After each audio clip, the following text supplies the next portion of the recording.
Hey everybody, I'm Jeremy Pope with theclosingengine.com, and I've got something for you today that'll help you close more high-ticket sales on the phone.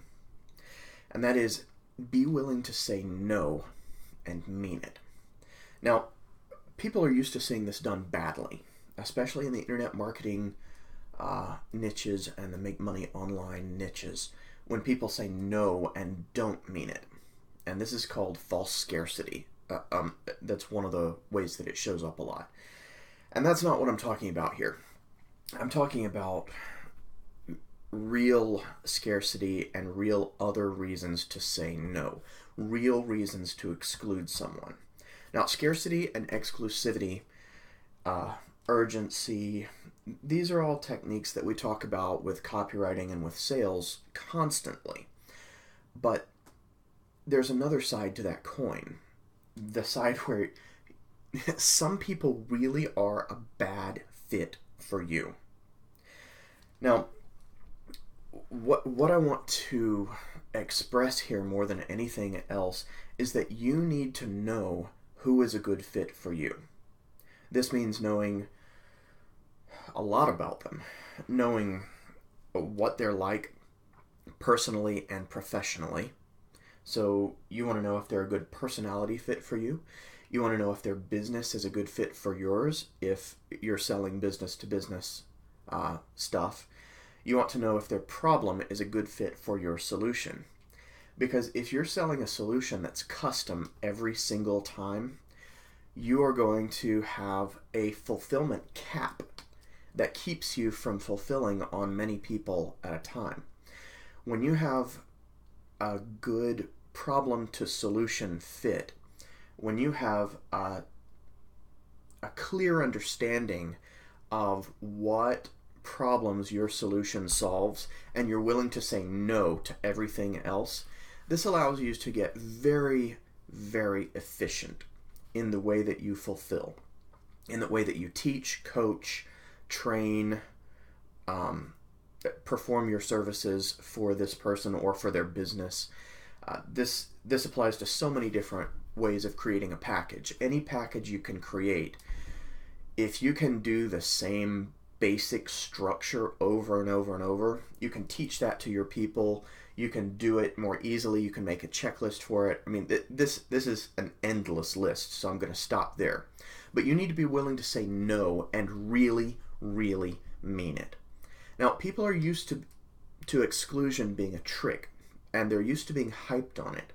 So, if you haven't read a book called Pendulum by Roy Williams, this is about the swing back and forth between the me and the we thinking that goes on in our culture.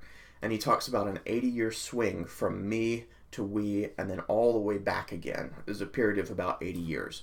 And we're headed toward a we peak right now. And the we thinking is a lot of things, but one of the things it is a transparency kind of thinking. It is a more of a collectivist kind of thinking, and I'm not talking about politics here. What I'm talking about is the social responsibility kind of thinking. It does have a political aspect sometimes, but that's not what it's primarily about. This togetherness kind of thinking. This kind of thinking really demands transparency. And Roy Williams says we're going to hit the peak in about 7 more years in 2023. About 6 more years now. We're on the first day of 2017. So we're looking at needing to be transparent and just needing to be okay with being open. And so false scarcity, this is a very bad time to be using false scarcity. It may work for a little while, but you're going to get known as the person who's always running a discount, who's always trying to pull something on their customers.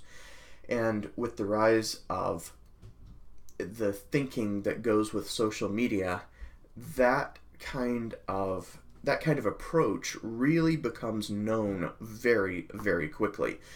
This is a smaller world than it's ever been, and your reputation grows faster and permeates your community faster than it ever has before because of that we kind of thinking. So the biggest things I want you to take from this is know what your bad fit flags are. So write these down beforehand and figure out exactly what's going to make someone a bad fit. Now, this doesn't mean a bad person. That it could mean that as well, sure. But I'm talking more about does my solution solve this problem? Can I fulfill easily on a solution that solves this problem? And if the answer is no, cut it out. Cut it out and tell people no. They will respect you, and you will be able to become known as a specialist. Know what your average close rate is and be willing to detach from the outcome so you can have their best interests at heart. Be prospecting all the time so that you can, or have your marketing running all the time, however you're doing your marketing. Have that always running so that you never become attached to a particular outcome with this customer. You need to be able to have their best interests at heart, and they need to be able to feel that coming over the phone from you or through Skype, however it is that you sell. But you need that to be constantly in the forefront of your mind. Does my solution solve this problem? Do they have a problem that my solution can solve? And can I express that very, very clearly? If not, then there's a problem. If not, you need to say no. If not, you need to let them go, and you need to allow them to move on. Don't waste their time. Don't waste your time. Let them move on. Refer them out to someone who can solve their problem. Or just get rid of them if they're a horrible person. You don't want to work with those, and a nightmare person is a nightmare client. Don't waste your time. So that is why you need to be willing to say no and mean it. Don't use false scarcity. Say no when you mean it.